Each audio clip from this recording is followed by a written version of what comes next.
What has your child's school done that made you so mad you went in and read the riot act of the teacher or principal? 1.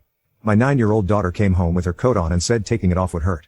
She had fallen during a roller skating field trip and hurt her arm.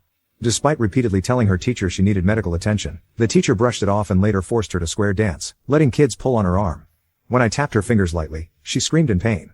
I took her to the doctor, who sent us to an orthopedic office for x-rays. She had a fractured radius. After setting the arm and getting a cast, we picked up pain meds late into the night. The next day, I called the school and asked the principal if he and the teacher were medical professionals. When they said no, I let them have it for ignoring my daughter's request to call me. I demanded an apology and wrote to the school board. Both the teacher and principal were reprimanded. 2. My stepdaughter's math worksheet came home with a 0, even though all her answers were correct. When I asked why, she said it was from her calculator math workbook, and the teacher gave her a 0 because she hadn't used a calculator. I met with the principal and teacher to understand, what is calculator math? Why was she penalized for getting the answers? Turns out, the district implemented a program teaching kids how to use calculators, but I argued that one important skill is knowing when to use one. I said my stepdaughter would use a calculator when problems became difficult but should otherwise practice doing math in her head. Her paper was regraded as 100%, and she got an A in calculator math. 3. I foster 2 girls who came from a violent home. My eldest was bullied in kindergarten, tripped, slapped, and had her hair pulled. When I raised the issue, the teacher dismissed it, saying kids lack social skills because of COVID. I told the principal my child had endured years of violence and wouldn't experience more under my watch. I also mentioned involving a child advocate and lawyer if necessary. The principal observed the class, and during her second visit, the bully punched another child in the face. He was removed from the classroom and didn't return. 4. My son was accused of writing profanity on a bathroom wall. When I arrived, he was in tears and mouthed, "I didn't do it."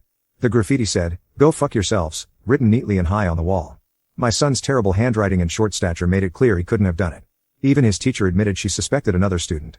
The school said my son confessed, which I later learned was because they told him he could go home if he admitted it. I was furious and had my wife, a lawyer, write a letter. The school apologized, and I taught my son never to confess to something he didn't do. 5. In the 1980s, my son's teacher yanked his desk back so hard it bruised his ribs. After confirming the injury at the ER, I confronted the teacher and assistant principal. They acted like it was no big deal. When the teacher said, "I never laid a hand on him," I replied, "Let's go to the parking lot. I'll get my baseball bat, I promise I won't lay a hand on you." The school called the police. The officers reviewed the medical report, and the teacher was arrested for assault. He lost his license. 6. My daughter had surgery to fix a broken finger, but her gym teacher made her play volleyball. The ball hit her injured hand, causing her to call me in tears. I stormed into the school, yelling that what I and her doctor said took precedence over a gym teacher's instructions. The principal claimed the teacher told her not to use her injured hand. I retorted, "You try playing volleyball without using one hand, even if the ball is heading for your face." We received apologies, but her PT was delayed by 2 weeks. 7. My daughter fell at school and cut herself badly, leaving other kids traumatized by the blood. The school didn't call me or clean the wound properly. They just kept taping more bandages over the dirty cut.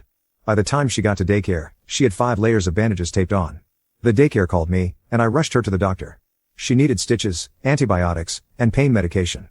I called the school and tore into the principal for neglecting basic first aid. Thankfully, the next principal recognized an allergic reaction to a bee sting and called us immediately, saving her life.